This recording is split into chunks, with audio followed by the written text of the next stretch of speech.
International society for Krishna consciousness অর্থাৎ ISKCON না মায়াপুর না, আমার আপনার শহর বনগাঁতেই এদের একটি মন্দির আছে।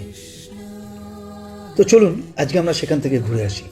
বনগাঁ স্টেশন থেকে অ্যাপ্রক্সিমেট 3 কিলোমিটার টোটো, অটো বা ভ্যানে আপনারা এখানে আসতে পারবেন।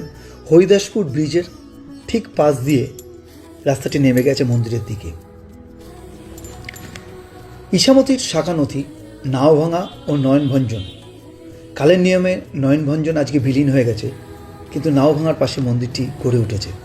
অপরূপ প্রাকৃতিক মনোরম দৃশ্য দেখতে পাবেন এখানে এসে। খুবই ভালো লাগবে আপনাদের এই জায়গাটা দিয়ে আসলে।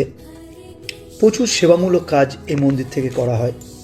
তো আমি আপনাদেরকে বলবো যে কোনো একদিন সকালে বা বিকেলবেলায় এই মন্দির থেকে আপনারা এসে ঘুরে যান, আশা করি আপনাদেরও ভালো লাগবে। যারা আগে কোনো দিন আসেননি তারা মন্দিরটি ঘুরে যাওয়ার পর কমেন্ট সেকশনে অবশ্যই জানাবেন আপনাদের কেমন লাগলো। আর যারা অলরেডি ঘুরে গেছেন তারা আমার সাথে সহমত কিনা এটাও কমেন্ট সেকশনে জানাবেন। তো সবাই আসবেন এই মন্দিরে, এই কামনা রাখি, এই আশা রাখি। সবাই ভালো থাকবেন, সুস্থ থাকবেন, আনন্দ থাকবেন, নিজের খেয়াল রাখবেন। ধন্যবাদ।